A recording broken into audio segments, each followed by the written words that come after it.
अस्सलाम वालेकुम नाज़रीन, प्रोग्राम ओपिनियन में अली काजी में भलीकार आऊँ आया यासिर अहमद। मूंखे स्टूडियो में जॉइन कंदा सीनियर तजियाकार अली काजी साहब। वेलकम अली साहब। Thank you Yasir. अली साहब, पीडीएम जो कल तवील पंहिंजो इजलास हलायो, उन खां पोइ डिसीशन्स जेके साम्हूं आया उहे हिकिड़ो त लॉन्ग मार्च थींदो 26 मार्च ते उन्हनि डेट अनाउंस करे छॾी। ॿियो उन्हनि चयो त असां सेनेट जो इलेक्शन्स कलेक्टिवली विढ़ंदासीं। टियों उन्हनि चयो त असां हाणे हुकूमत सां को बि क़िस्म जो कॉपरेट न कंदासीं। पर बाक़ी वोट ऑफ नो कॉन्फिडेंस ते डिस्कशन जेका आहे उहा डिले थी वई ऐं रेज़िग्नेशन जी त ऑटोमेटिकली डिले थी वई। सो हाणे हिन में ॿ शयूं आहिनि जेके अमली तौर खां थींदियूं कलो के इजलास खां पोइ।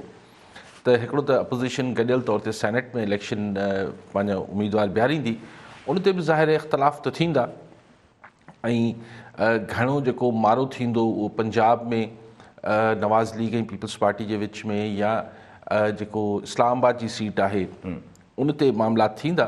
त बाक़ी त ज़ाहिर सिंध में नवाज़ लीग हिते डिमांड छा कंदी?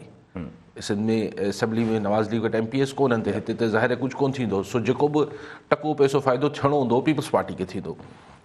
त पंजाब मां अगरि अधु सेनेटर या हिकिड़ो सेनेटर कराए वेंदा या इस्लामाबाद में यूसुफ रज़ा गिलानी जी जीअं कोशिशि थिए पई पीपल्स पार्टी पारां त यूसुफ रज़ा गिलानी साहिब खे चूंडाइजे इस्लामाबाद मां, लेकिन थी सघे थो त हिन में फ़ाइदो मौलाना फज़ल रहमान जो बि थी वञे। त ज़ाहिर PDM अगरि गॾियल तौर ते सेनेट जो इलेक्शन विढ़े पई त घटि में घटि PDM जे सरबराह खे त सेनेटर कनि न। बहरहाल लेकिन हिन जी का तारीख़ में एतिरी घणी का अहमियत कोन्हे। अहमियत जंहिं ॻाल्हि जी हुई या जंहिं ते सभई चर्चो कनि पिया, सभई ॻाल्हियूं कनि पिया, हीउ चर्चो सिंधी वारो न, हीउ उर्दू वारो चर्चो आहे, चर्चो मथां सम्झो मज़ाक, मतिलबु जंहिंजो ज़िक्र फ़िक्र हो त मच जेके जंहिंजो घणो इंतज़ारु त उहो हो त लॉन्ग मार्च।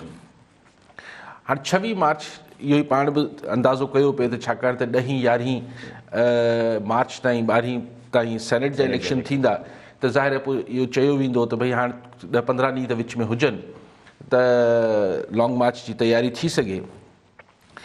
ऐं सो अॼु खां सम्झो त 1.5 महीना खां पोइ जी हिकिड़ी तारीख़ अची वई आहे त को लॉन्ग मार्च थींदो। लेकिन शाबाश हुजे PDM वारनि खे ऐं वधीक शाबाश हुजे रिपोर्टरनि खे जेके हुनजी प्रेस ब्रीफिंग ॿुधी रहिया, साफ़ी हज़रात जेके इस्लामाबाद जा मोतबर आहिनि, मूंखां घणी सहाफ़त थी अचनि। भाई पुछण जो सुवाल त इहो हो ऐं हुननि वटां बि ॿुधाइण जी ॻाल्हि इहा हुई लॉन्ग मार्च जी तारीख़ सां छा मुराद आहे। त हिते लॉन्ग मार्च थींदी, डिघो डिघो पंधु करे वेंदा इस्लामाबाद, हिकिड़े पासे ईंदा ॿिए पासे निकितो हलिया वेंदा, काफ़िला ईंदा, त पोइ छा हिन लॉन्ग मार्च जी तारीख़ में अहमियत कहिड़ी आहे? सो सवाल इहो आहे त छा इहो लॉन्ग मार्च जेको 26 तारीख़ ते शुरू थींदो या पहुचंदो वॉट एवर इस्लामाबाद, हू इस्लामाबाद खे हथु हणी ऐं पोइ सलाम अलैकुम करे घर हलियो ईंदो त माना पोइ हिकिड़ो जलसो थी वियो। जी हा, जी हा। त न PDM वारनि ॿुधायो न असांजे सहाफ़ी भाइरनि रिपोर्टरनि हुननि खां कंहिं पुछियो त सर जी तव्हां ईंदो 26 तारीख़ ते त पोइ छा को धरणो वरणो लॻंदो या रुगो हिकिड़ो लॉन्ग मार्च आहे? अञा हिन में एम्बिग्यूटी आहे, हिन में हिकिड़े इबहाम आहे त छा ही हिकिड़ो शो ऑफ स्ट्रेंथ थींदो त वॾा वॾा काफ़िला ईंदासीं तमामु वॾे अंग में सॼे मुल्क मां, हलो इलाही वॾो जलसो जुलूस थी वेंदो। पोइ इस्लामाबाद जे ॿाहिरि को हिकिड़ो जीअं मौलाना फज़ल रहमान खे बि हिकिड़ो हंधु ठाहे ॾिनो हो इंतिज़ामिया इस्लामाबाद जी, उते वञी हिकिड़ो जलसो कंदा, तकरीरूं थींदियूं ऐं पोइ चइबो इंशाअल्लाह पोइ वरी ईंदड़ प्रोग्राम में मुलाक़ात थींदी, जीअं तव्हां प्रोग्राम जे आख़िर चवंदा आहियो ईंदड़ प्रोग्राम में मुलाक़ात थींदी। त 1.5 महीने खां पोइ इहो लॉन्ग मार्च थियणो आहे। यानी लॉन्ग मार्च सां मुराद आहे त लॉन्ग मार्च जे आख़िर में हिकिड़ो जेको आहे जलसो थींदो, जलसे में तकरीर थींदियूं ऐं हर को पंहिंजे घर, या उहो लॉन्ग मार्च डी चौक ते वेंदो, इस्लामाबाद जे रेड ज़ोन में दाख़िल थियण जी कोशिशि कंदो ऐं हुते धरणो हणंदो। ॻाल्हि लॉन्ग मार्च जी त को तारीख़ में एतिरी अहमियत ई कोन्हे। लॉन्ग मार्च त ॾिसो न, जॾहिं लाहौर में जलसो कयूं या मुल्तान में कयूं, जिथे जिथे PDM वारनि जलसो कयो पिए उते बि त काफ़िला मुख़्तलिफ़ हंधनि था अची उते गॾिजनि पिया न। लाहौर में जॾहिं जलसो थियो, अॼु मुज़फ़राबाद बि ठीकु, हाणे मुज़फ़राबाद जी त मूंखे अंदाज़ो कोन्हे, पर जीअं लाहौर जो थियो हो त ज़ाहिर मीनारे पाकिस्तान ते सिर्फ़ु लाहौर ई त अची गॾु कोन्ह थिया न, हुनमें फैसलाबाद मां माण्हू आया ही थिया। हिन में सिर्फ़ु फ़र्क़ु इहो हूंदो त कराची मां बि काफ़िला वेंदा, हिन में पिशावर मां बि काफ़िला ईंदा। पोइ काफ़िला अची करे इस्लामाबाद में हिकिड़ो जलसो करे ऐं गुड बाय करे हलिया वेंदा या उते पड़ाव विझंदा, यानी धरणो लॻंदो या न लॻंदो न PDM वारनि ॿुधाइण जी ज़हमत कई, न असांजे रिपोर्टर भाइरनि हुनखां पुछण जी ज़हमत कई। सो मतिलबु छा ही हिकिड़ो पावर शो थींदो, हिकिड़ो जलसो थींदो 26 मार्च ते, या जेको लॉन्ग मार्च सां गॾु हिकिड़ी ॻाल्हि अज्यूम कई वञे थी, तसवर कई वञे थी, तस्लीम कई वञे थी त लॉन्ग मार्च थलो न थींदो आहे, लॉन्ग मार्च खां पोइ धरणो थींदो आहे।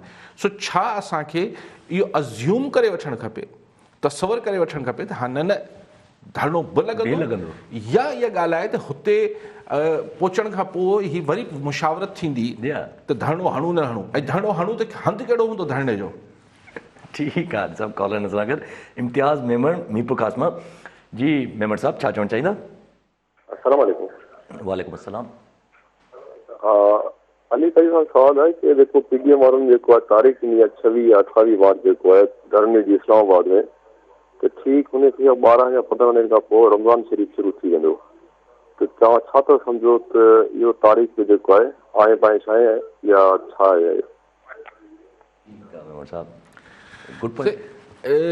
रमज़ान शरीफ़ त मुंहिंजे अप्रैल में शुरू थींदो न? जी हा, अप्रैल में शुरू, उहो ई 26 मार्च जे अगरि कनि था त पोइ अप्रैल में 15 ॾींहंनि खां पोइ रमज़ान शुरू थो थिए। न त इम्तियाज़ साहब, तव्हां इम्तियाज़ मेमण साहब? जी इम्तियाज़। अच्छा इम्तियाज़ साहब, त तव्हां इहो तसवर छो था कयो त अगरि उते धरणो लॻो, इहो तव्हांखे केरु ॿुधायो आहे? मूंखे त ख़बर न आहे, न मूं मीडिया में ॾिठो, न हुननि धणियनि चयो आहे, न हुननि धणियनि खां कंहिं पुछियो आहे। त 26 मार्च ते अगरि हिकिड़ो जलसो थियणो आहे त रमज़ान में त 15 ॾींहं पिया आहिनि। जी हा। सो लॉन्ग मार्च सां मुराद अगरि इम्तियाज़ साहब असांजी तारीख़ खे ज़हन में रखंदे इहो अज्यूम करे पियो त हिन जी धरणो त लॻंदो, त पोइ बि तव्हां इहो छो था सोचो त 15 ॾींहं धरणो हलंदो?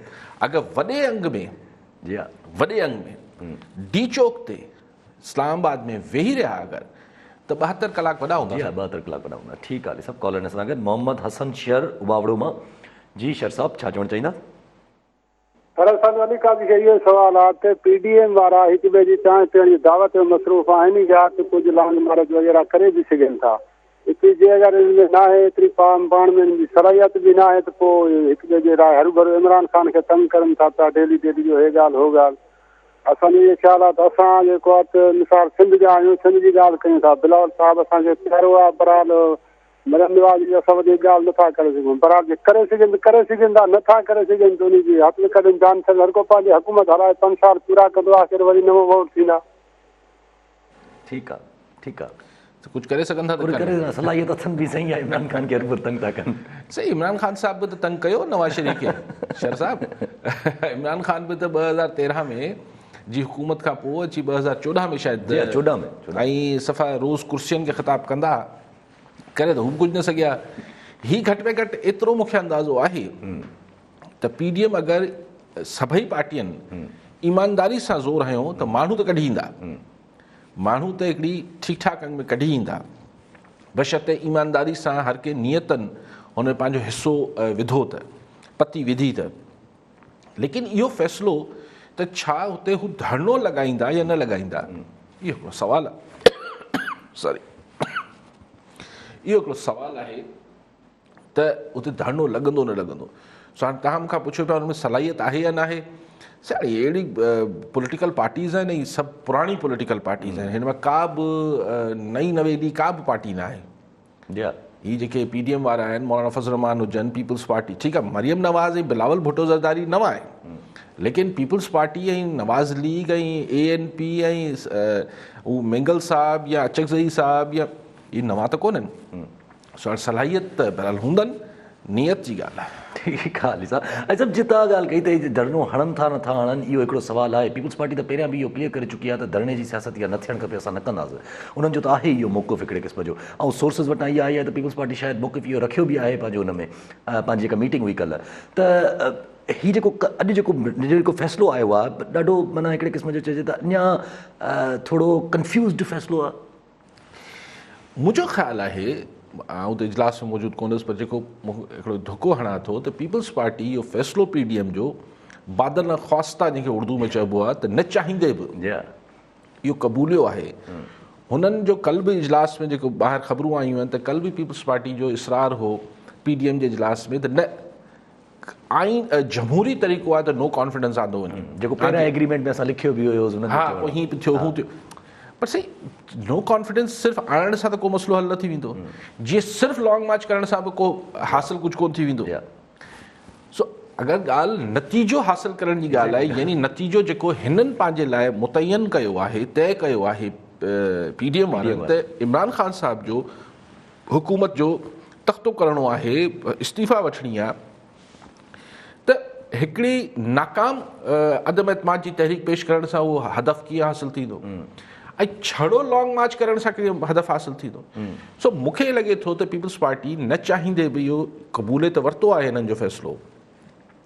शायदि हू चाहींदा हुजनि त हीअ सेनेट जी इलेक्शन थी वञे, ऐं थी सघे थो, ऐं नथो चवां पक सां नथो चवां, थी सघे थो पाण खे धरना और नो धरने ते सेनेट जे इलेक्शन खां पोइ PDM में वरी हिकिड़ो नओं बहस या इख़्तिलाफ़ नज़र अचे त पीपल्स पार्टी चए त न जी असीं त असूली तौर ते धरननि जे ख़िलाफ़ आहियूं, त पोइ सभई सवाल कंदा PDM खां त हरूभरू पंध छो था कयो, ऐं पोइ शायदि वर्कर ऐं पार्टीज़ बि दिलचस्पी न रहे।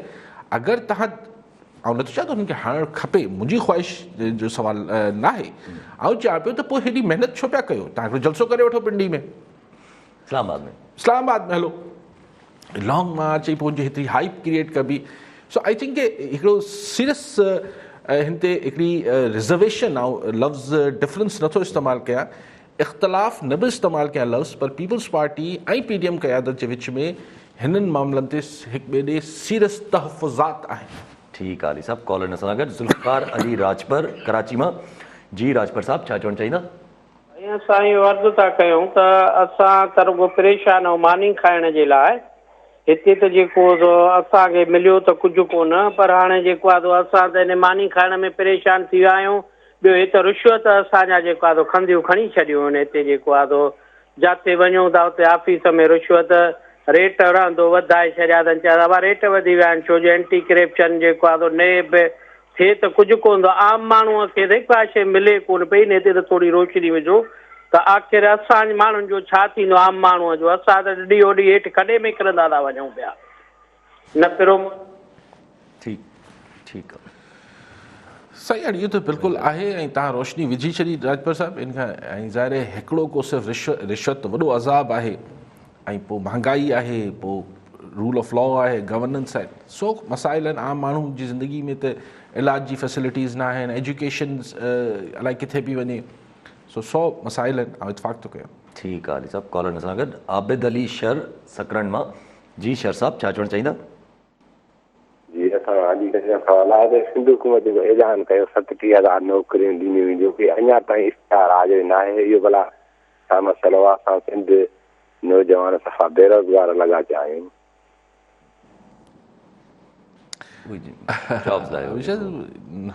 ऐलान त कयूं, पर पोइ सही ज़रूरु इश्तिहार ॾींदा जॾहिं नौकरियूं ॾियणियूं हूंदनि, फॉर्मेलिटीज़ त पूरियूं थींदियूं। पर आउं नथो सम्झां शेर साहिब त इहो ओड़ी सरकारी नौकरी हूंदी जंहिंमें पकी हूंदी आहे। हीअ मुंहिंजे ख़्याल कॉन्ट्रैक्ट ते रखंदा। हाणे त तक़रीबन जेका बि जॉब अचे थी कॉन्ट्रैक्ट ते। बहरहाल मूंखे सही ख़बर न आहे, त चवनि था ॾींदा, ज़रूरु ॾींदा, मूंखे ख़बर न आहे। पर पहिरीं आउं वरी चवंदुसि जेके अॻु में IBA खां क्लियर थियल आहिनि 3-4 हज़ार नौजवान, उन्हनि खे अॻु में अकोमोडेट करणु खपे।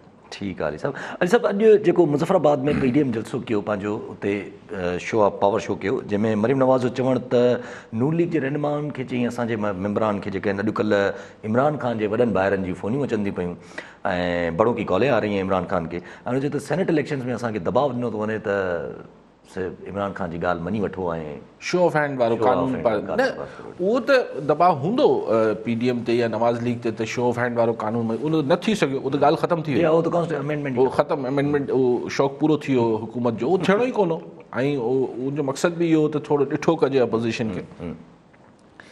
लेकिन मरियम साहिब जो इहो चवणु त असांखे इमरान ख़ान जा वॾा जेके आहिनि उहे फ़ोनूं कनि पिया ऐं दबाव विधो पियो वञे, त ज़ाहिर आहे उहो छाजे लाइ हूंदो। ऐं हिन मां इहो क्लियर मैसेज इहो अचे थो त इहा ॻाल्हि जलसे में करण जो मतिलबु इहो आहे त मरियम साहिबा, नवाज़ लीग ऐं जेको इमरान ख़ान जा वॾा आहिनि, उन्हनि जे विच में अगरि को थोरो घणो का बर्फ़ किथे पिघरी बि हुई त वरी जेका ॼमी वई आहे। छाकाणि जलसनि में तव्हां अगरि हवाला ॾियो था जेके तव्हांखे फ़ोन कॉल्स आयल आहिनि, त मतिलबु इहो आहे त मामला ठहनि कोन पिया। ऐं इन ई करे शायदि तव्हां ॾिसो त हू वरी हिकिड़ी एग्रेसिव जानाणी हुन वञनि पिया त न इस्तीफ़ा ॾियो। माना कल्ह के इजलास में जेको मीडिया में रिपोर्ट थियो आहे त ज़रियनि वटां मौलाना फज़ल रहमान ऐं नवाज़ लीग इहा पीपल्स पार्टी खे इहो ऑप्शन में ॾिनो त भई अगरि तव्हां सिंध हुकूमत जी कुर्बानी नथा ॾियणु चाहियो, यानी सिंध हुकूमत मां हथु नथा कढणु चाहियो, त भले तव्हां अञा MPs इस्तीफ़ा न ॾियनि, तव्हां सिर्फ़ु क़ौमी असेंबली मां इस्तीफ़ानि ते राज़ी थी वञो। पर पीपल्स पार्टी राज़ी न आहे थी। पीपल्स पार्टी राज़ी न पई थिए ऐं हुन पासे खां कंहिं सूरत बि लचक न पई ॾेखारे नवाज़ लीग त नो कॉन्फिडेंस अचे। हिन में मौलाना फज़ल रहमान जो त को किरदार ई कोन्हे, मौलाना वटि त कोई एतिरा MPA या MNA आहिनि कोन। इहा गेम थी सघे थी त पीपल्स पार्टी ऐं नवाज़ लीग गॾियल तौर ते करे सघनि था। और उते वरी अॼु तव्हां ॾिसो, तव्हां वटि शायदि कॉलर आहे, जी हाँ, कॉलर वठी वठूं। दयाराम उमरकोट मां। जी दयाराम साहब, छा चवणु चाहींदा? अस्सलाम वालेकुम काज़ी साहब। वालेकुम अस्सलाम। काज़ी साहब, आउं दयाराम रिकेश्वर उमरकोट मां ॻाल्हायां थो। असां सभिनी रहियूं हाईवे डिपार्टमेंट में। असांजे डिपार्टमेंट में बी वारे जी 5 साल में माना प्रमोशन थींदी आहे ऐं डिप्लोमा BTech वारे जी 10 साल में थियणी। असांखे 30 साल थी विया आहिनि सर्विस। पूरी सिंध जा सभिनी कराची में चीफ सेक्रेटरी ताईं रड़ियूं करे असां थका आहियूं। असांजी को ॿुधण वारो कोन्हे। महिरबानी करे हिन इशू ते असांखे थोरो हाईलाइट करे हेल्प कजो। ठीकु आहे दयाराम साहब, तव्हां पंहिंजो इशू पाण हाईलाइट करे वरितो। उमेद त इख़्तियारियूं तव्हांजो आवाज़ु ॿुधंदियूं ऐं मसइलो हल कंदियूं तव्हांजी प्रमोशन्स जो। ठीकु आहे अली साहब। अगरि हिकिड़ो सुवालु अचे थो त पीपल्स पार्टी जो इहो बार बार इहो डिसीजन अचनि त जेको असां इस्तीफ़ा नथा ॾियणु चाहियूं, वोट ऑफ नो कॉन्फिडेंस ते वञणु चाहियूं, त पीपल्स पार्टी वटि हैविंग अ गवर्नमेंट अगरि आहे त हुननि जा कनेक्शन्स त जेके जिन खे मरियम नवाज़ साहिबा वॾा भाइर चवंदी उन्हनि सां कनेक्शन त हूंदा ई हूंदा। ज़ाहिर जो अगरि गवर्नमेंट आहे त छो जो कम्युनिकेशन त हुननि जी बहाल हूंदी, त हू पंहिंजी कम्युनिकेशन रप्चर त न करणु चाहींदा न कहिड़े बि हिसाब सां। न ॾिसो, इहे नाहे। ख़ैर अवल त ज़रूरी नाहे त तव्हांजा तालुकात सिर्फ़ु तॾहिं हूंदा आहिनि जॾहिं तव्हां हुकूमत में हूंदा आहियो। तव्हां हुकूमत में न बि हूंदा आहियो त बि तव्हांजा तालुकात ऐं राब्ता जेके आहिनि सिग्नल्स जुड़ियल हूंदा आहिनि, उहो एॾो मसइलो न आहे। पर अगरि पीपल्स पार्टी जा तालुकात या मामलात एतिरा सिधा हुआ जंहिंमें को बि अभाम न हो, का बि ॻाल्हि न हुई, त पोइ त 3 महीना अॻु ही PDM ठाहिण जी ज़रूरत कहिड़ी हुई? लॉन्ग मार्च, इस्तीफ़ा, ही सभु ॻाल्हियूं, हम सिंध हुकूमत की कुर्बानी दे देंगे, ये सभु ॻाल्हियूं करण जी ज़रूरत ई न हुई। तव्हां जेको पॉलिटिकल टेम्परेचर हो मुल्क जो, हू एतिरो मथे वठी वियो। ऐं पोइ हाणे चओ था त सही न जमहूरी तरीक़ो आहे त इस्तीफ़ा ॾेई अदम एतमाद अचे, जेको अदम तव्हां आणे नथा सघो। त हिन मां मतिलबु छा कढियो वञे? ॾिसो न, अगरि तव्हां जीअं तव्हां चओ त हुकूमत में आहिनि, हुननि जा जेके वर्किंग रिलेशनशिप आहे इमरान ख़ान साहब जे वॾनि सां, हू सुठी हूंदी त सुठी हुई, त पोइ तव्हां थोरो अरसो ताईं अॻु जेको एस्टेब्लिशमेंट जे हवाले सां ख़ुदि बिलावल भुट्टो ज़रदारी साहब जो बि नैरेटिव हो, उहो बि ॾाढो सख़्तु हो। त पोइ हू छा मामिलो हो या अॼु छा थी वियो आहे? ठीकु आहे साहब। कॉलर नज़र अगरि नजीबुल्ला सांगड़ मां। जी नजीबुल्ला साहब, छा चवणु चाहींदा? जी, ऐं अली काजी साहिब खां सवालु कंदुसि त उस्तादनि जे भर्तियुनि जे लाइ मुकमल पॉलिसियूं ठही चुकियूं आहिनि ऐं सईद गनी जो बयानु साम्हूं आयो आहे त उमेदवार तयारियूं कनि ऐं हफ़्ते जे अंदरि इश्तिहार अची वेंदो। अॼु उन खे 3-4 हफ़्तो आहे, अञा ताईं इश्तिहार न आयो। तव्हां छा था सम्झो, छाजे करे? साईं जो जवाबु सईद गनी साहब बहितर ॾेई सघंदो, मूंखे ख़बर न आहे। ठीकु आहे साहब। शेख रशीद साहब अॼु जेका न, लेकिन जेका ॻाल्हि मूं कई पे त तालुकात अगरि वर्किंग रिलेशनशिप सिंध गवर्नमेंट जे हवाले सां सुठी हुई सॻारनि हल्कनि सां पीपल्स पार्टी जी, त 3 महीना जेको अॻु खां ही नैरेटिव ही लास्ट पाण 15 ॾींहं महीनो छॾियूं, उन खां अॻु वारा 2 महीना, त उहो छा हो पोइ? त छा ईअं सम्झिजे त उन महिल कुझु मामलात गड़बड़ थी विया हुआ। हर शेख रशीद चवाणी तो अब जरदारी साहब बड़े गुरु हैं और देखिए उन्होंने अपनी जमानत कंफर्म करा ली है। जमानत कंफर्म हाँ ये गाल ॾिसो कीअं था चवनि। जी अदालतनि जो मामिलो आहे उनखे कीअं जोड़े पियो शेख रशीद, मीडिया में अची जोड़े पियो। ऐं पाण त अहिड़ो नथा करे सघूं गुस्ताखी, भले शेख रशीद जी ॻिची बि पए इहा ॻाल्हि, त यानी सियासत सां उनजी अदालतनि में ज़मानत सां तालुक़ु हुजणु त न खपे पाण खे। सो हाणे ही गेम छा ॾिसो न, बेसिकली आउं इहे सम्झां थो, मां मूं वटि कोई इंफॉर्मेशन न आहे, आउं इहे सम्झां थो त ही नो कॉन्फिडेंस वारी ॻाल्हि जेका आहे इहा वरी जेका आहे हुनजो आसरो क्यू लीग ॾिनो आहे पीपल्स पार्टी खे। ज़रदारी साहब जा ज़ाहिर क्यू लीग सां हिकिड़ा पंहिंजा रवाबित आहिनि, सुठा तालुकात रहिया आहिनि। ज़रदारी साहब पंहिंजे दौर में चौधरी परवेज़ इलाही खे डिप्टी प्राइम मिनिस्टर ठाहे छॾियो नई पोस्ट क्रिएट करे कातिल उन ते इल्ज़ाम पे अलाए छा हो उनखे पोइ डिप्टी प्राइम मिनिस्टर ठाहे छॾियो मुफ़ाहमत जे नाले में, त ज़रदारी साहिब जा पंहिंजा तालुकात। सो हाणे वरी तव्हां कॉलर बिल्कुलु अची आहिनि थी वापसि अचूं था। जान मोहम्मद घोटकी मां। जी जान मोहम्मद साहब छा चवणु चाहींदा? हेलो साईं, अस्सलाम वालेकुम। वालेकुम अस्सलाम। मुंहिंजो साईं सवाल इहो आहे त जेकर बिलावल भुट्टो तकरीर करे थो पंजाब में, सिंध में अवाम खे छा ॾिनो अथई? सिंध जी आवाम खे छा ठीकु आहे, सिंध जी आवाम खे ॼाणो सां हाणे सिंध जी आवाम ॼाणे ऐं पीपल्स पार्टी ॼाणे, हाणे आऊं त छा कमेंट कयां। ठीकु आहे। लेकिन पाण हू तजियो कयो पिए त क्यू लीग, ॾिसो हाणे क्यू लीग जो हिन में हिकिड़ो किरदारु ठहे जी पियो। हाँ वरी इम्पोर्टेंट किरदारु। अॼु मरियम नवाज़ साहिबा वरी मुज़फ़राबाद में तकरीर कई, उन में चई त हम भोजदार को कहीं जाने नहीं देंगे। क्यों जाने दें? क्यों जाने दें, ठीकु आहे। माना हुनजे ख़िलाफ़ु नो कॉन्फिडेंस न आणणु ॾींदासीं, ठीकु आहे। हुनजो जवाज़ ॾिए थी त भोजदार जी ख़राबु कारकर्दगी जे करे PTI एक्सपोज थिए पई पंजाब में, नवाज़ लीग मक़बूल थिए पई। सियासी जवाज़ ठीकु आहे, लेकिन जेका प्रैक्टिकल ॻाल्हि आहे उहो इहा आहे त हू कंहिं रीति बि पंजाब जी सियासत में क्यू लीग जो किरदारु नथो ॾिसणु चाहे नवाज़ लीग। जी हाँ मौलाना फज़ल रहमान बि हुन ॾींहुं इंकशाफ़ मुबैना तौर ते कयो, इंकशाफ़ त कई पर हू मुबैना ॻाल्हि आहे मौलाना फज़ल रहमान चवाणी, त हुनखे पोइ भेरे बि आसिरो ॾिनो हो, इस्टेब्लिशमेंट न ॾिनो, क्यू लीग आसिरो ॾिनो हो। चौधरी भाइरनि त असीं मार्च ताईं तव्हांखे नो कॉन्फिडेंस आणे ॾींदासीं। माना इहो नो कॉन्फिडेंस जो जेको लॉलीपॉप आहे इहो चौधरी भाइरनि पहिरीं मौलाना साहिब खे विकियो। जी हाँ हाणे मूंखे लॻे थो त PP लीडरशिप खे बि हुननि ॾियनि पिया त न न तव्हां हीउ सभु कुझु न कयो, असांखे पंजाब ॾेई छॾियो, तव्हां वफ़ाक़ खणी वठो। नवाज़ लीग हिन गेम में नथी अचणु चाहे, छाकाणि त हू पंजाब जी सियासत में हिकिड़ी जेका हिकिड़ी ग्रुप आहे चौधरीनि जो, गुजरात जे चौधरीनि जो, हू हुनजे पोयां नथी लॻणु चाहे, हू हुनखे एतिरी अहमियत ॾियणी नथी चाहे। जी हाँ ऐं शायदि उहो इहो बि सम्झे पई त वरी एक्सपोज थी वेंदा। अगरि वरी क्यू लीग फिरी वई आख़िरी टाइम ते, जीअं मौलाना साहिब सां थियो, त पोइ नवाज़ लीग वटि पंजाब में सियासत जो छा गुंजाइश रहंदी। सो ही गेम जेका जीअं मतिलबु अञा शायदि पीपल्स पार्टी खे बि इमरान ख़ान जे वॾनि जेको आहे उहो सिधो आसिरो शायदि न ॾिनो आहे, वरी मार्फत जेको आहे गुजरात जे इहा ऑफर अचे पई। ठीकु आहे अली साहब। कॉलर सां गॾु आफ्ताब अहमद मेमण कोटड़ी कबीर मां। जी मेमण साहब छा चवणु चाहींदा? तव्हांखे सलामत आहे। वालेकुम अस्सलाम। भाईजान, अॼुकल्ह ड्रा ड्रो थी रही आहे असांजे मुल्क में, जिन प्लाट इन्हनि खे ग़रीब खे अलाट कया, पहिरीं उन्हनि खां केरु पुछंदो त बाबा हीउ ज़ुल्म तव्हां छो कयो आहे मूंखे सरकारी प्लाट ॾेई, सरकारी मिल्कियतूं ॾेई? हींअर केतिरो नुक़सानु थी रहियो आहे असांजे मुल्क जो, इन जो केरु अंदाज़ो लॻाए सघे थो? सर इन में थोरी रोशनी विझंदा महिरबानी करे। ख़ासि ठीकु आहे। इंक्रोचमेंट लाइ पुछंदा ज़मीनुनि ते ऐं सरकारी जेके हुननि ते कब्ज़ा लॻा पिया आहिनि। सही बिल्कुलु। हू चवनि था असीं ख़ाली करायूं पिया, हू चवनि था त असांजो जाइज़ आहे, हीउ सभु हले थो किसो, कोर्ट मैटर्स आहिनि।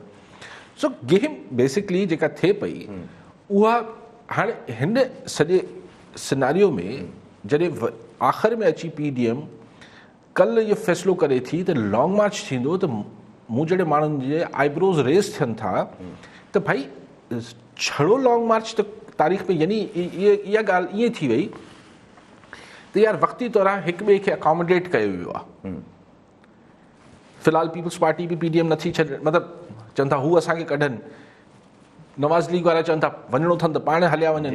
त हिकिड़ी मिड़ी हिकिड़ी खानापूरी कई हुई आहे त साईं असां ॾिसो पाण में केॾा ठहियल आहियूं, असीं जेको आहे उहो इलेक्शन बि सेनेट जा गॾु विढ़ंदासीं, ऐं असीं जेको आहे उहो लॉन्ग मार्च कंदासीं 26 तारीख़ ते लॉन्ग मार्च में। हाणे लॉन्ग मार्च ख़ुदि पंहिंजी ज़ात में त कोई अहमियत ई नथो लॻे। हिन अॼु इमरान ख़ान चयो न, जी हाँ जी, चई त लॉन्ग मार्च में हम आपकी मदद भी कर देंगे, खासा कुर्सी उर्सी डेकोरेशन शायद बिल पाण भरने मूड में अलाए छा।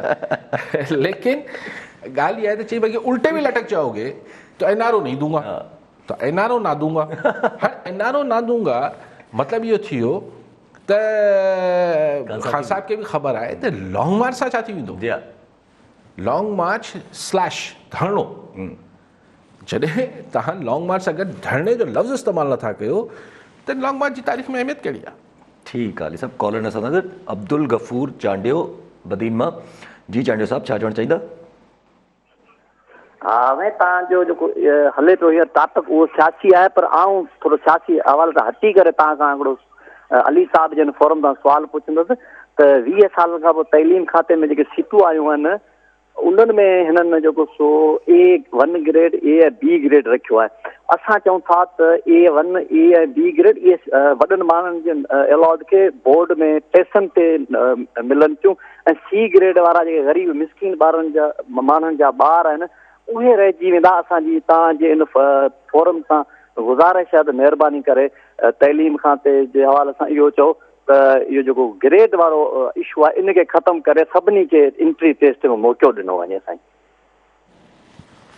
ठीकु आहे, सही आहे।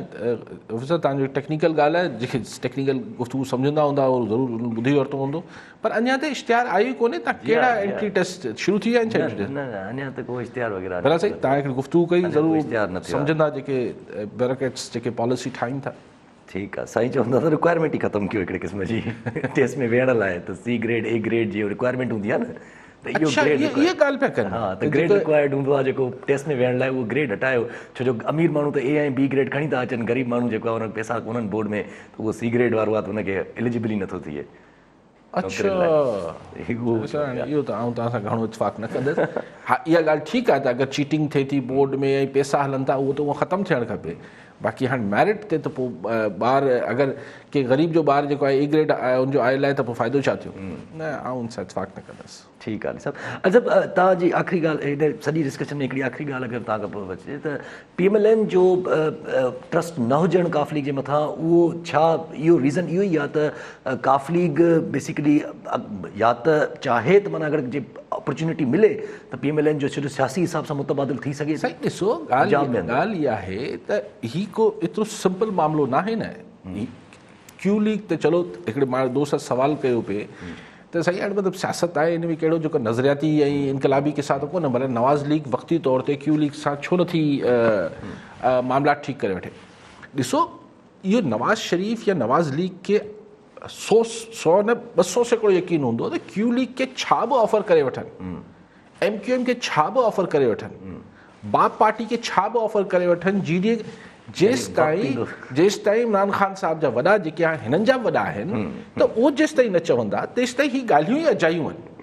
सो नवाज़ शरीफ़ या नवाज़ लीग चाहे थी त अगरि को डील थिए त उन्हनि सां ई डायरेक्ट थिए, ई वाया गुजरात छो थिए? जी हा, ख़त मिले मार्फत हुनजे, सो ही मार्फत गुजरात जे चौधरीनि जे न थिए, जेको थियणो आहे पिंडी सां या एस्टाब्लिशमेंट सां या जेको बि तव्हां हुनखे चओ हुन सां डायरेक्ट मामला थियनि। पोइ अगरि हुन में डायरेक्ट नेगोसिएशन में अगरि इहो को फॉर्मूलो अचे थो त ठीकु आहे, तव्हां क्यू लीग खे चीफ मिनिस्ट्री पंजाब जी ॾियो। उहो मुंहिंजो ख़्यालु आहे, maybe I am wrong, उहो उते नवाज़ लीग लचक ॾेखारींदी, पर डायरेक्ट गुजरात सां ॻाल्हाइण जो जंहिंजे हथवसी कुझु कोन्हे, हू पंहिंजे हथवस न आहिनि, त फ़ाइदो। ठीकु आहे, सभु इहा ॻाल्हि सही आहे, बिल्कुलु। कॉलर वठी वठो, मोहम्मद अली पंवर, मीरपुर ख़ास मां। जी पंवर साहब, छा चवणु चाहींदा? मार्च ते जेको ऐलान कयो आहे PDM लॉन्ग मार्च जो, वज़ीर आज़म वटि पतो आहे बलदियाती इलेक्शन जो ऐलान करे छॾंदो, वरी पीपुल्स पार्टी चवंदी हलो बलदियाती इलेक्शन था विड़ूं, त इहो मतिलबु बलदियाती इलेक्शन ऑप्शन आहे। अॻिलो क़दम इहो हूंदो, पर इहो भले मतिलबु कहाणी लंबी हलंदी। वज़ीर आज़म मतिलबु पंहिंजी ट्रेन हले पई अॻिते वज़ीर आज़म जी 5 साल लाइ। कल्ह PDM जो बि इहो ई बुक ऑफ हुयो बलदियाती इलेक्शन जे बारे में, त हीअ असांजो माना हिकिड़े क़िस्म जो डिले करणु चाहिनि था, असांखे मुश्किलात पैदा करणु चाहिनि था असांजे मार्च खां पोइ। न, बहरहाल उहो त सुप्रीम कोर्ट जो ऑर्डर आहे, कंहिंखे इल्ज़ाम पिया हणनि ऐं सुप्रीम कोर्ट जो ऑर्डर ते जेको आहे KP ऐं पंजाब, लेकिन उहो ॾिसो अगरि नियत अथनि त 26 तारीख़ ते लॉन्ग मार्च सां गॾु धरणो हणण जी ऐं पूरी फुल थ्रॉटल ज़ोर हणणो आहे पूरी शिदत सां, त हफ़्तो 10 ॾींहं वॾी ॻाल्हि आहे। हफ़्तो 10 ॾींहं खां मथे थोरी इस्लामाबाद बहरान में रही सघे थो, लेकिन अगरि नियत आहे। हा, न आहे हिकिड़ी अणखुट तवील जिदोजहद आहे, पोइ त तवील जिदोजहद में त पोइ ज़ाहिर इलेक्शन थियणा आहे। नेठ त सिंध खे बि कराइणा पवंदा, केसि ताईं आदमशुमारी जे पोयां मामलो रखबो, डिसीजन अची वियो, अगरि कोर्ट जो जजमेंट अची वई त पोइ त करणा पवंदा। कल्ह एॾो सख़्तु हुननि ॻाल्हायो आहे जस्टिस काज़ी फ़ाइज़ ईसा साहब त जी जमहूरियत जो क़तल करार ॾिनो अथनि, त तव्हां हीअ कीअं था कयो ऐं लोकल बॉडीज़ कीअं न कराईंदो, सभु फ़ैसिला करे वठो था, बाक़ी आदमशुमारी तव्हांखां फ़ैसिलो नथो थिए।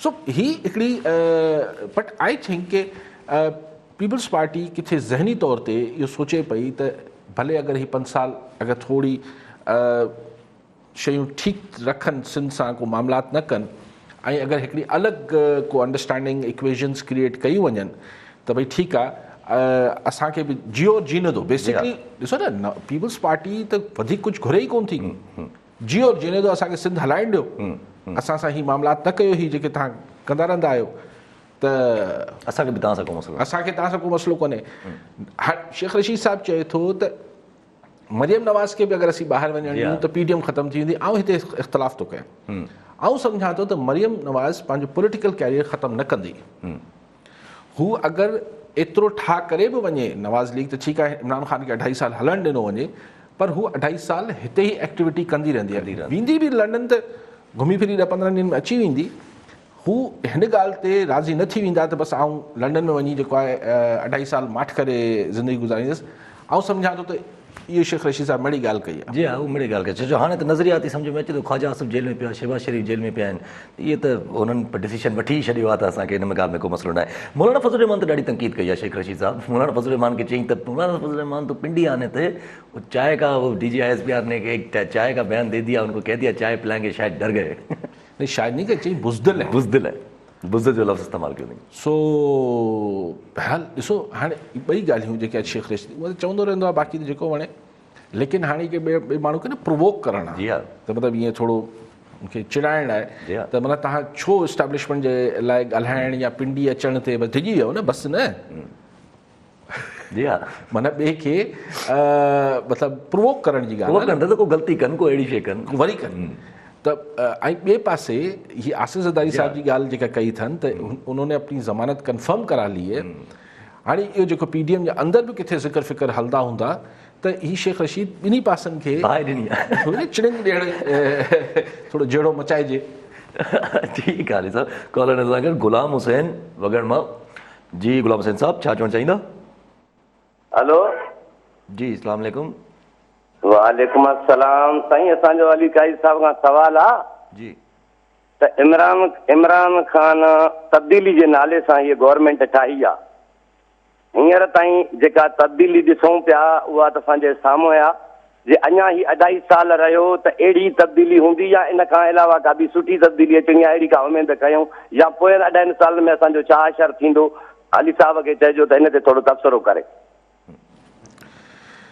ॾिसो तब्दीली त हिकिड़ो मुस्तक़िल अमल आहे जी कल्ह ताईं मुंहिंजी कारी ॾाढी हुई अॼु अच्छी थी वई तव्हांजी ख़ैर सां सुभाणे तव्हांजी बि थी वेंदी सो तब्दीली त हिकिड़ो कॉन्स्टेंट अमल आहे तव्हां रोके नथा सघो हाणे सिर्फ़ु इहो थींदो आहे त तब्दीली चङाई लाइ या बुराई लाइ सो ख़ान साहिब जेके असांखे तब्दीली जा किसा ॿुधाया उहो त शायदि चङाई वारी तब्दीली हुई पर हीअ जेका हालति थियल आहे ऐं हर हंधि असांखे इहो ई ॿुधायो वञे थो त चाहे कश्मीर जो मसइलो हुजे चाहे पेट्रोल जो मसइलो हुजे चाहे जेको मसइलो हुजे चवंदा NRO नहीं दूंगा हाणे मुग़ली साहिबु अगरि सॼो जेको हुकूमती पॉलिसी इन ॻाल्हि ते बीठल आहे त NRO न ॾींदो त उहो त न ॾे उन में तब्दीली न पियो आणे हाणे आऊं कीअं अॻु कयां त ईंदड़ 2.5 साल माण्हुनि लाइ चङाई जा हूंदा दुआ करे सघूं था त बहितर हुजनि ठीकु आहे अली साहब तव्हां कश्मीर जी ॻाल्हि कयो कश्मीर डे मल्हायो वेंदो आहे असां वटि हर साल पाकिस्तान में 5 फरवरी ते त अॼु यकजहती डे हुयो कश्मीर जो जंहिंमें प्राइम मिनिस्टर साहिबु ख़िताब बि कयो प्राइम मिनिस्टर साहिब जो चवणु त मोदी सरकार खे असां उन वक़्तु बि कोशिशि कई हुई त असां जेको आहे उहो का टेबल ते अची कोई कश्मीर जे इशू खे हल कयूं अॼु बि मां चवां थो त इहो इशू हल थी सघे थो पर तव्हांखे उहो जेको पहिरियां जेको August 5 जो जेको तव्हां आर्टिकल 370 उन्हनि जे कॉन्स्टिट्यूशन में जेका चेंजिंग कई आहे उहा तव्हां वापसि वठो ऐं कश्मीर जो स्टेटस बहाल कयो ऐं प्राइम मिनिस्टर साहिबु इहा बि ॻाल्हि कई आहे त कश्मीरियुनि खे इहा हक़राए असां ॾेई सघूं था मतिलबु हुजणु घुरिजे त उहो पंहिंजो पाकिस्तान में चूज़ कनि या पाण खे पाकिस्तान सां गॾु चूज़ कनि या इंडिपेंडेंस चूज़ कनि सही ॾिसो हीअ त हिकिड़ी कंडीशनल ऑफर कई आहे पाकिस्तान डिप्लोमेटिक हलकनि लाइ त हिकिड़ी कंडीशनल ऑफर आहे पर हीअ जहिड़ी न थियण जहिड़ी ऑफर आहे हू ज़ाहिर 370 खे वापसि वठंदा कोन हुन कश्मीर खे अटूट अंग चवनि था जी हा अच्छा इहो कुझु 72 सालनि खां हुननि जी स्टेटेड पोज़ीशन आहे असांजी स्टेटेड पोज़ीशन आहे त कश्मीरियुनि खे ख़ुदि इरादियत मिलणु खपे लेकिन जेतिरो ईअं न आहे त कश्मीर ते को लेकिन हिन जेको 2 सालनि में जेको मोदी 5 सालनि में जेतिरो हशर कयो आहे जी हा ऐं जेको वरी उहे कटरपणे जी हद ताईं ऐं मतिलबु हिकिड़ो थींदो आहे त रियासत हुननि जी जबर करे थी पर हिन में जेको हुन रिलीजियस पहलू शामिलु कयो आहे उहो त एतिरो भयानक आहे जो मतिलबु इंतिहाई तकलीफ़ था मनाज़र नज़र अचनि था पर ज़ाहिर है वर्ल्ड कम्युनिटी जेका है ख़ुदि असांजी आज इमरान खान चए पियो तो मुस्लिम कौम आपके साथ खड़ी है, कौम बीठल हुजे तो बीठल हुजे, बाक़ी मुसलमान हुक्मरान तो कोन बीठल आहिनि, सवाइ चंद मुल्कनि जे, पाकिस्तान त आहे। सो बहरहाल इहो हिकिड़ो अफ़सोसनाक पहलू आहे शइ जो। ठीकु आहे सभु कॉलर सां गॾु जयराम दास सखर मां। जी जयराम साहब छा चवणु चाहींदा? साईं मुंहिंजो सवाल हुयो अली काजी साहब खां त जेको 26 मार्च ते पीडीएम वारनि इस्लामाबाद ऐं लॉन्ग मार्च जो ऐलान कयो आहे त उन्हनि खे उनमां छा हासिल थींदो, छा हासिल करे सघंदा, जॾहिं त पीटीआई वारनि बि 126 ॾींहं एहतजाज कयो हुयो, हुकूमत जो कुझु न करे सघिया, त मीडिया बि उन सां गॾु हुई। सो इहो मुंहिंजो सवाल हुयो अली काजी साहब खां। ठीकु आहे जयराम साहब, ॻाल्हि इहा आहे त लॉन्ग मार्च ख़ुदि त कुझु बि न करे सघंदो, छाकाणि त लॉन्ग मार्च जो अगरि हदफ़ इहो आहे त इस्लामाबाद पहुचणो आहे, हुते हिकु जलसो करिणो आहे, तकरीरूं करणियूं आहिनि, पोइ घर हलियो वञिणो आहे, कुझु न करे सघे थो। लॉन्ग मार्च धरणे में तब्दील थी वियो, अलिफ बे इहो आहे त हुनमें वॾे अंग में माण्हू मौजूदु हुजनि, वेठा रहिया। अगरि धरणो वाक़ई में धरणो लॻी वियो, मिसाल अगरि 1 लख माण्हू इस्लामाबाद पहुता त हुनमें घटि में घटि अधु यानी 50,000 माण्हू धरणो हणी छॾियो ऐं उहो बि डी चौक ॾे वञी त घणो कुझु थी वेंदो। एतिरो सवलो कोन्हे, केतिरो मुमकिन आहे न आहे, इहो हिकिड़ी अलॻि बहस आहे। जयराम साहब मूंखे सिधो सवाल कयो, मां सिधो जवाबु ॾियां पियो। 126 ॾींहं ख़ासाब जेको आहे कुर्सियुनि सां गॾु धरणे ते मौजूदु हो, उन अहिड़ो धरणे सां बि कुझु कोन थींदो। अगरि वॾे अंग में अवल इस्लाम धरणे में तब्दील थिए, अञा त हुननि धरणो चयो कोन्हे। लॉन्ग मार्च सां को फ़र्क़ु न पवंदो आहे, इतफ़ाक़ थो कयां। धरणे सां फ़र्क़ु पवंदो, पर धरणे सां बि तॾहिं फ़र्क़ु पवंदो जॾहिं हुन में माण्हू हुजनि ऐं माण्हू बि उन हंधि वेठा हुजनि जिथे इस्लामाबाद जेको आहे पोइ मफ़लूज पैरालाइज़ थी वञे। साईं जो हिकिड़ो इन सां गॾु हिकिड़ो इशू हुयो त साईं जेको ॻाल्हि कई त मीडिया गॾु हुई इमरान ख़ान सां गॾु, त हिननि सां गॾु त मीडिया बि एतिरी फ़िलहालु गॾु कोन्हे। दिलिया त शायदि हुजे बि, पर हींअर मीडिया सां जेका हशर थियल आहे त उनमें मुश्किल थींदी मीडिया लाइ। लेकिन अगरि ही पंहिंजी मुर्सी ॾेखारे विया त मीडिया बि पंहिंजी बाहियूं कढंदो। जी हा, पंहिंजी बाहियूं कढंदो। ठीकु आहे अली साहब। अली साहब, पंहिंजो कश्मीर जे इशू जे तव्हां ॻाल्हि कई त इहो जीअं हेॾो सारो मोदी जेको आहे उहो पंहिंजी खणी आयो आहे, पंहिंजी पूरी हिकिड़ी रिलीजियस सेंटिमेंट हुन में खणी आयो आहे, रिलीजियस इन्वॉल्व करे छॾियो अथई पंहिंजी सियासत में और सभु कुझु में, त छा इन कश्मीर कॉज़ खे इंडिया खे कुझु हर्ट कयो आहे? त इंडिया खे त ओवरऑल हर्ट थियो आहे, इंडिया जो सॉफ्ट इमेज ख़राबु थियो आहे, इंडिया जी सॼी जेका सेक्युलर हिकिड़ो आउटलुक हो उहो तबाह थियो आहे। इंडिया खे नुक़सानु त डेफिनेटली थियो आहे ऐं ख़ुदि जेके इंटरनल हुनजी एज़ अ कंट्री, जीअं ट्रम्प हुते अमेरिका खे अंदरि फिशर्स वधाए छॾिया ऐं हिकिड़ी मुल्क खे जेको आहे पोलराइज़ेशन वधाए छॾी, वेछा वधाए छॾिया, उहो त थियो आहे। लेकिन इंडिया बहरहाल इंडिया खे 2 वॾा एडवांटेजिस आहिनि। हिकिड़ो त हुनजी मार्केट साइज़ इकोनॉमी ऐं ॿियो चाइना हुनजो पाड़ेसरी आहे ऐं चाइना वेस्ट खे वणे नथो। जी हा। सो इहे 2 शयूं हुनजी एडवांटेज में वञनि थियूं। ठीकु आहे अली साहब। अली साहब, कल्ह हिकिड़ी ख़बर आई त यूनाइटेड स्टेट्स जेको आहे उहो पंहिंजी सपोर्ट सऊदी लाइ जेका यमन वॉर में ख़तमु करे छॾी आहे। ॾिसो, ही तव्हां हिन खे सिर्फ़ु हिकु हद ताईं न ॾिसो न, जेके यमन में हुसी या हुती जीअं प्रोनाउंस कयो, उन्हनि खे हुसीस जेके हुआ, उन्हनि खे सिधो ज़ाहिर हाणे राज़ त न आहे न, ईरान बैक्ड हुआ, हिज़बुल्लाह ऐं Iran backed, basically Iran backed. त जो बाइडेन एडमिनिस्ट्रेशन अगरि हुसीस जी मुखालफ़त या हुनखे जेको मारण वारो जेको या हुन सां जंग वारे जेको सऊदी जो पासो खयो ट्रम्प वेठो ऐं ट्रम्प हुनजे एवज़ अलाए केतिरे $बिलियन जा हथियार बि सऊदी अरब खे विकिया। हाणे अगरि हथियार विकण खां पोइ हाणे जो बाइडेन गुड कॉप वारो रोल प्ले करे पियो, त माना असीं हाणे तव्हांखे हिन में तव्हांजी हिमायत जारी नथा रखी सघूं, तव्हां जेको हुसियन सां कयो पिया। त बेसिकली अमेरिका ऐं ईरान जे विच में जेको हिकिड़ी इनडायरेक्ट प्रॉक्सी वॉर थी रही, उनमें अमेरिका पोइते हटियो आहे। जी हा। त ईरान लाइ हिकिड़ो पॉज़िटिव सिग्नल त आहे, हिकिड़ो पॉज़िटिव। ठीकु आहे, ईरान खे अञा ताईं हुन जेको 5+1 वारी जेके न्यूक्लियर डील हुई उनमें अञा ताईं कोन उहो वापसि स्टार्ट न थी वई नेगोसिएशन। लेकिन हुसियन जे हवाले सां जिथे ईरान सिधो उन्हनि खे सपोर्ट करे पियो, उतां अमेरिका जो पुल आउट करणु, यानी पुल आउट अमेरिकी फ़ौजूं कोन हुयूं, लेकिन उते हिमायत वापसि वठणु हिकिड़ो इनडायरेक्ट मैसेज आहे ईरान खे त यार असां वरी उहो ई जेको अंकल सैम आहियूं, असीं त सॼी दुनिया जा वॾा आहियूं, असीं तव्हां बि थोरो चाइना वारो पासो थोरो हल्को रखो। जेको बि डिप्लोमेटिक हूंदा मामला, लेकिन मोटी ॻाल्हि इहा आहे त हीउ सिर्फ़ु सऊदी जी हिमायत ख़तमु न थी आहे, हीउ ईरान जी मुखालफ़त हिकिड़े फोरम ते ख़तमु थी आहे। ठीकु आहे अली साहब, अगरि इन सां ई कनेक्ट कजे त पोइ जेको ही अॼु कल्ह हिकिड़ी बायपार्टिज़न पंहिंजो माना रिपब्लिकन्स ऐं डेमोक्रेट्स हिकिड़ी रिपोर्ट शाये करे कांग्रेस में सबमिट कराई, जंहिंमें उन्हनि चयो त US चाइना ऐं पाकिस्तान जो वॾो स्ट्रॉन्ग बॉन्ड ठही वियो आहे अफ़गानिस्तान में, ऐं चाइना जी पॉलिसी जेका आहे उहा इस्लामाबाद लीड करे थो पियो, त उन्हनि इहा सजेशन ॾिनी आहे अमेरिका खे त तव्हां जेका पंहिंजी मई में जेके विड्रॉल आहे तव्हांजी फोर्सिस जी उनखे डिले कयो। इहो ख़ुदि हिन पाकिस्तान ऐं चाइना जे हवाले सां बि हीअ रिपोर्ट त ताज़ी आई आहे, पर उहे बि अमेरिका में हिकिड़ो बहस हो त तव्हां हिकदमि 0-0 कीअं था करे छॾियो।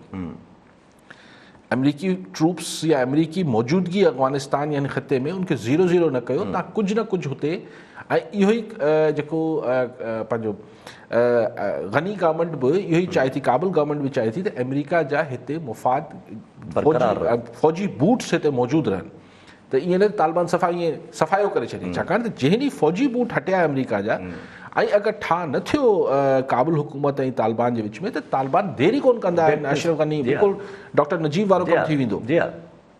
सो उहा सोच बि मौजूदु आहे हिन जे पोयां। ठीकु आहे अली साहब, कॉलर सां गॾु फारूक हुसैन जमाली लाड़काना जी। जमाली साहब छा चवणु चाहींदा?